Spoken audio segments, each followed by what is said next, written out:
గురు పరంపరని ఏ విధంగా ధ్యానం చేసుకోవాలో నారాయణం మమ ఏకోత్తర సన్నిధౌ శ్రీ రాజరాజేశ్వరీ దేవి దివ్య సన్నిధౌ సకల దోష నివారణార్థం అతి శీఘ్రమేవ మనోవాంఛ కుంకుమార్చనం కరిష్యే వీలు ముట్టుకోండి.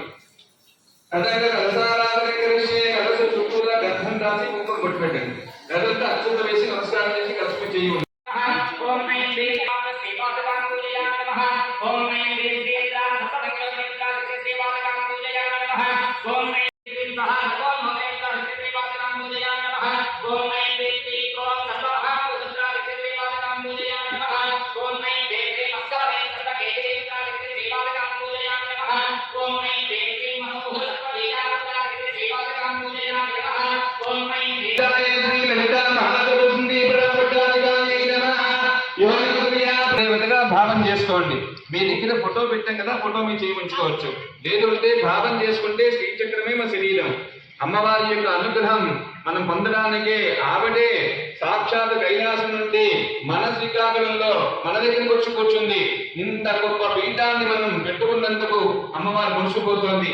ఏ మహానుభావుడు సంకల్పమో మీ అందరి సహకారము, నా యొక్క కృషి, మీ యొక్క కృషి, మనందరి కృషి అమ్మవారు ఇష్టపడి పుట్టింటికి రాగానే అన్ని చెప్పుకుంటా ఆవిడ మంచి చెప్తుంది, వీడియో చెప్తాం.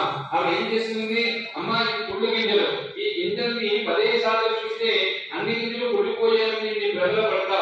ముందు వాటిని పక్కన పడేస్తే అన్ని గింజలు ఎలా నచ్చుకుంటే నీకు అద్భుతంగా ఉంటుందో అలాగే తల్లిని చెప్పుకున్నప్పుడు మెట్టింట్లో ఉండే విషయాలన్నింటిలో కూడా అమ్మ జాగ్రత్తగా చెప్పి ఇవన్నీ జాగ్రత్తగా ఆలోచించు. ఇందులో దోషం పెరిగితే అన్ని దోషాలని కనిపిస్తాయి. ఇందుకుంటామే అలాగే మన జీవితంలో పట్టుకున్నంత కాలం కూడా మనం ఏ విధంగా ఉంటే బాగుంటుందో ఆవిడ ఉద్దేశిస్తుంది. ఆవిడ ప్రాధాన్యపడుతూ ఇవన్నీ తెలుసుకోవడానికి లలితాశాస్త్రం పారాయణ శ్రీచక్రం దగ్గర కూర్చొని చేసుకునే యోగ్యత భారతదేశమే కాదు ఎక్కడ తిరిగినా శ్రీచక్రాన్ని పట్టుకెళ్ళి పెట్టుకుంటే ఉంటుందేమో కానీ ప్రతిష్ఠ నాకు తెలిసి మన పెద్దవాళ్ళకి తెలిసి ఈ యొక్క పీఠమే. కాబట్టి మీరందరూ సదా ఎప్పుడు గౌరవం వస్తుందా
వైష్ణవి अपराजिते नारायणी ब्रह्म महेश्वरी भार्गवी श्रीं ह्रीं श्रीं मम